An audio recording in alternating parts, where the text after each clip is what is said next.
En esta ocasión vamos a actualizarnos respecto al manejo del paro cardíaco hospitalario en contexto de pandemia por COVID-19.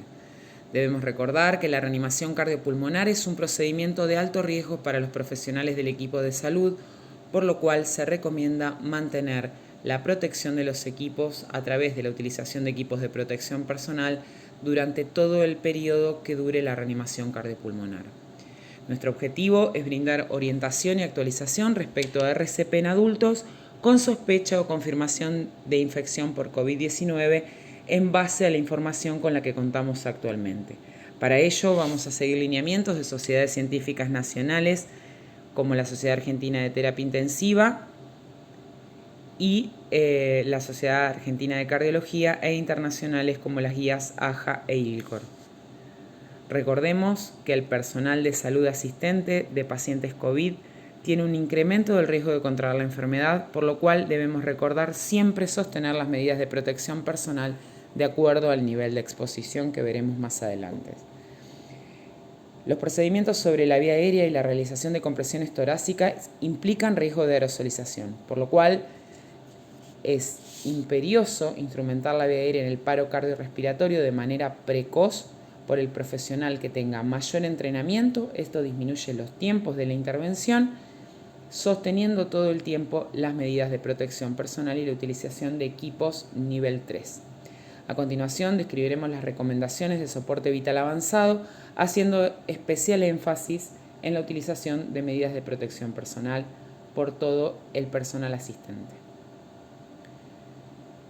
En este contexto actual de pandemia, los equipos de primer nivel deben adquirir destrezas y habilidades que resuelvan las emergencias más frecuentes, manteniendo un elevadísimo nivel de alerta que minimiza el riesgo de exposición del personal. Ante todo paciente en paro, considerar que este puede estar infectado por COVID-19 sería nuestra premisa, siempre protegernos de la posibilidad de infección. Decíamos que utilizamos equipos de protección personal de acuerdo al nivel de exposición. Durante la reanimación cardiopulmonar, la manipulación de vía aérea y la realización de ventilación, principalmente con dispositivo de bolsa, válvula, máscara, genera aerosolización de secreciones, por la cual implican alto riesgo para el personal. El uso de desfibrilador no es un procedimiento generador de aerosoles y el masaje cardíaco podría hacerlo, no hay una certificación de eso actualmente.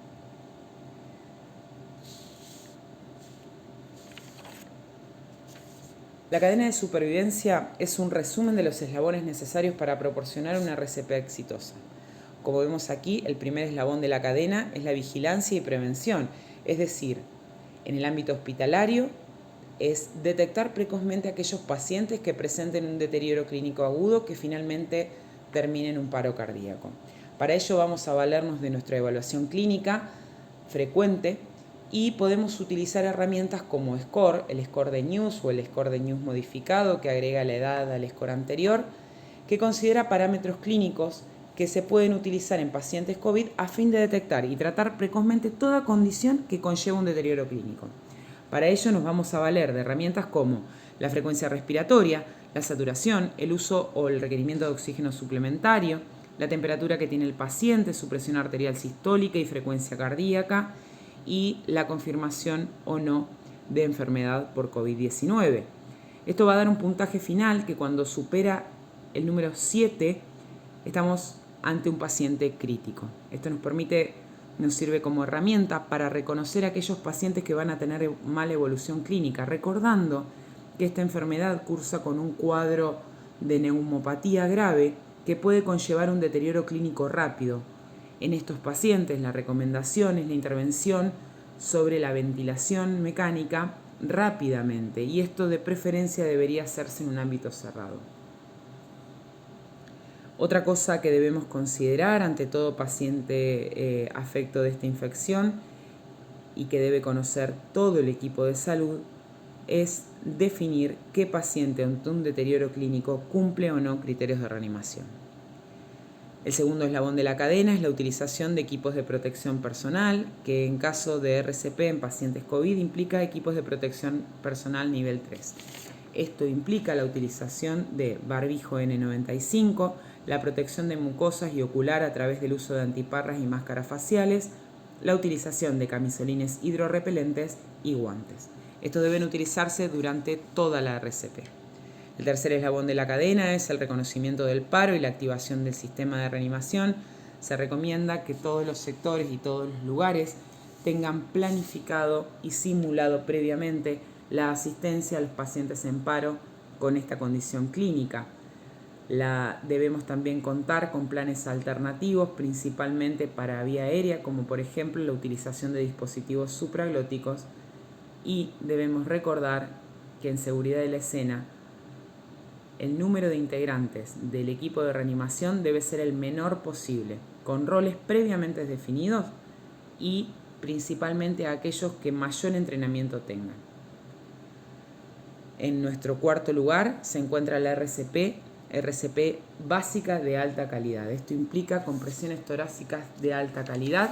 Estas son aquellas que se realizan a una frecuencia de 100 a 120 compresiones por minuto, con una profundidad que va entre 5 y 6 centímetros, permitiendo una descompresión total del tórax, volviendo a su lugar cero, minimizando las interrupciones y evitando la ventilación excesiva.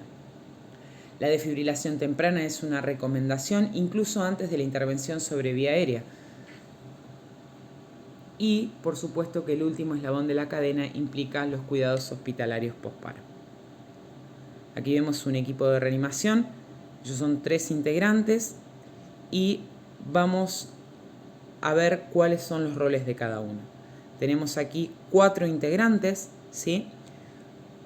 El rescatista número 1 es quien va a ser el encargado de la detección del paro, va a activar el sistema de respuesta hospitalaria y va a iniciar compresiones torácicas de alta eficacia.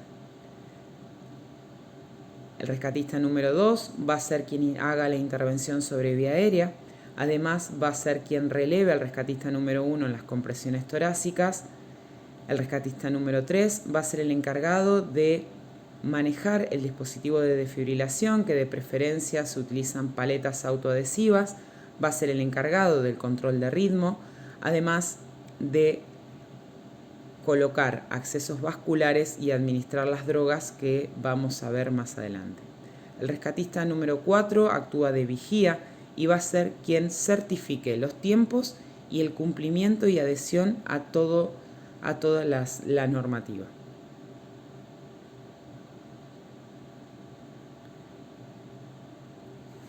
Como hacíamos mención con anterioridad, el primer eslabón de la cadena es anticiparse al paro. Esto implica la detección precoz de aquellos pacientes en riesgo de mala evolución clínica, recordando que aquellos pacientes que cursan cuadros severos pueden evolucionar de manera tórpida rápidamente. Por ello debemos evaluarlos de manera clínica frecuentemente y podemos valernos de SCORE, como mencionábamos anteriormente, para ayudarnos en la toma de decisiones. En cuanto a la seguridad de la escena y reconocimiento del paro, comprobado el paro cardíaco, se activa el sistema de respuesta hospitalaria y se inician las compresiones torácicas de alta eficacia. Volvemos a recordar que compresiones torácicas de alta eficacia hace referencia a un ritmo de 100 a 120 compresiones por minuto, con una profundidad en adultos de 5 a 6 centímetros que permiten la descompresión total del tórax, con minimización de las interrupciones y evitando la ventilación excesiva.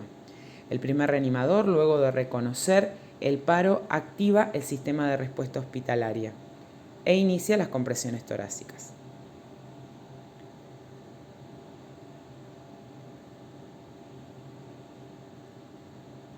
El ingreso del reanimador número 2 o el rescatista número 2 va a ser el encargado de colocar las paletas, de poner el equipo en funcionamiento, de verificar el ritmo, de detectar un ritmo desfibrilable y va a ser quien proceda a la defibrilación temprana en caso de que nos encontremos ante una FB-TB sin pulso. Va a entrar a la sala posterior a la colocación del equipo de protección personal completo. Mientras el segundo reanimador asiste al paciente conjuntamente con el primero, el tercero está completando ese equipo de protección personal y va a ingresar a la sala a asegurar la vía aérea.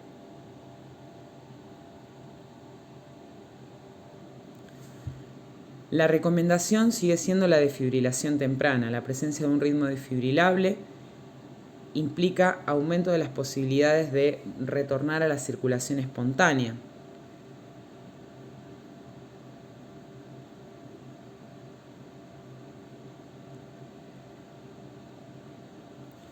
Mientras continuamos las maniobras de RCP y la compresión torácica de alta eficacia, el segundo rescatista va a preparar la instrumentación de vía aérea y el acceso vascular.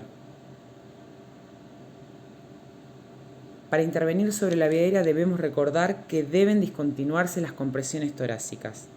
Resulta prioritario asegurar la vía aérea con un dispositivo avanzado lo antes posible. El operador responsable debería ser aquel que tiene mayor grado de entrenamiento y mayor experiencia en el mantenimiento de una vía aérea. Se recomienda la intubación orotraqueal actualmente o la colocación de un dispositivo supraglótico en caso de que el entrenamiento para intubación orotraqueal sea menor, ya que esto permite disminuir el tiempo de intervención sobre la vía aérea. En caso de no poder intervenir sobre la vía aérea, actualmente la AJA no contraindica la ventilación manual, pero sí debemos recordar la utilización siempre entre el dispositivo de ventilación y el dispositivo supraglótico, el tubo orotraqueal o incluso la máscara para ventilación, la utilización de un filtro antiviral. Es algo que no debemos olvidar. Mientras tanto, se colocó en nuestro paciente un acceso vascular, ya sea un acceso venoso o un acceso intraóseo, que nos permita la administración de la medicación, como por ejemplo la adrenalina en contexto de paro cardíaco.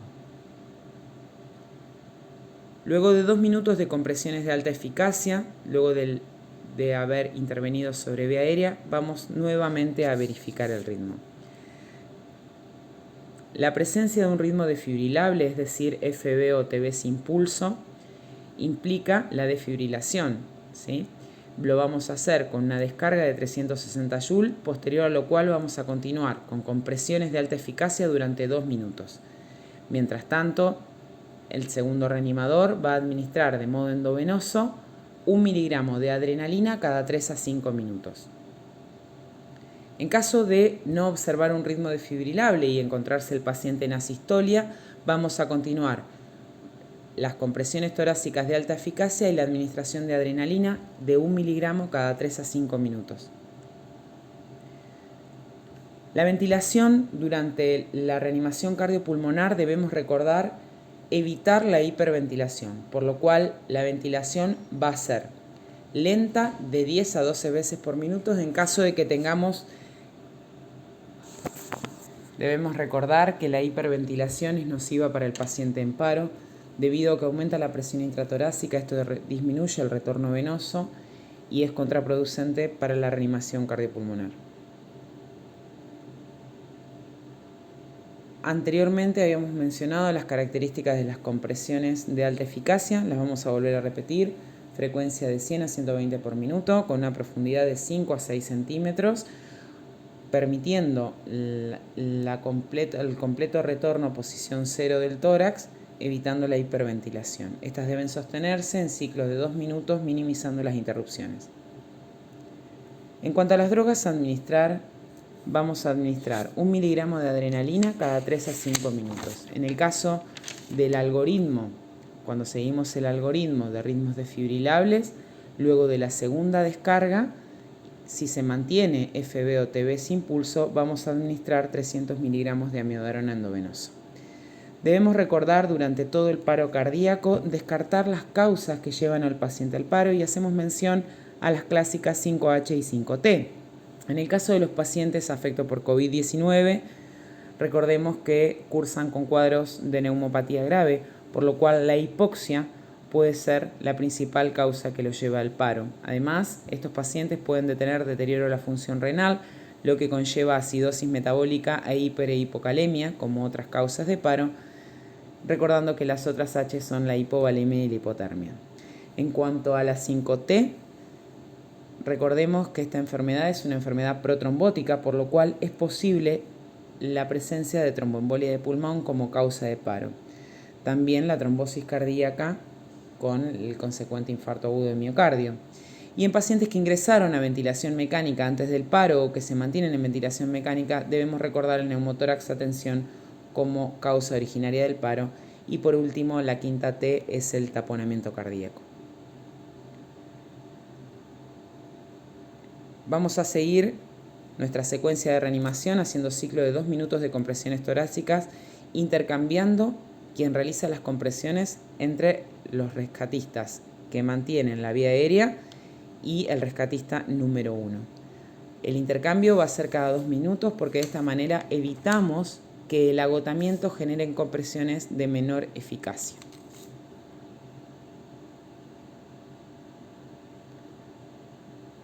Debemos hacer hincapié en el entrenamiento de nuestros equipos de salud y en la definición previamente de roles.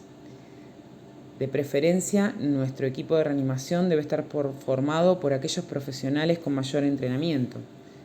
Y debemos recordar que tenemos que tener planes B, por ejemplo, para intervención de vía aérea, como la utilización de dispositivos supraglóticos, y todos debemos estar entrenados. Se recomiendan que todo el tiempo los equipos simulen, planifiquen y tengan devolución de su accionar.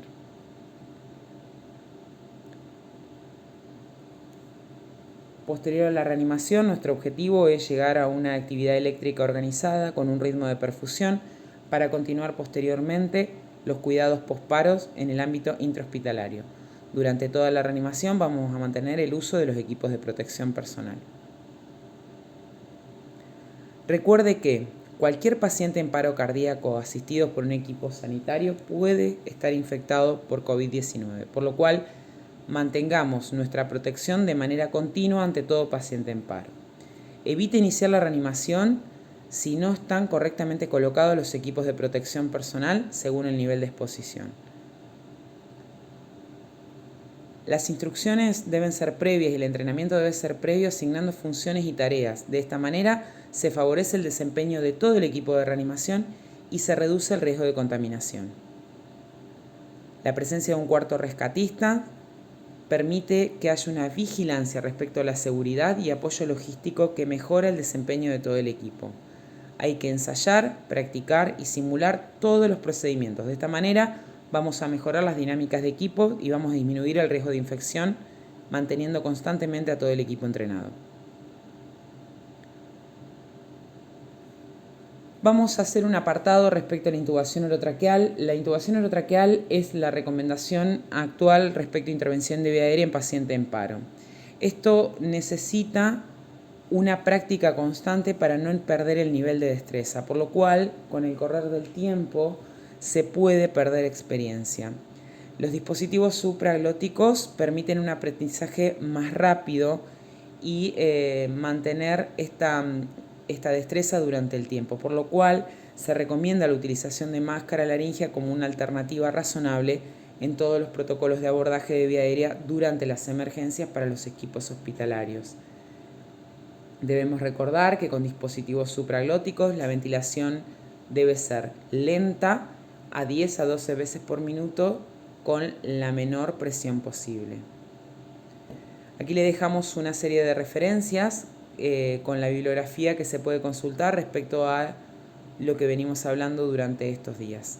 Muchísimas gracias por su atención y esperamos que esto les sea de utilidad.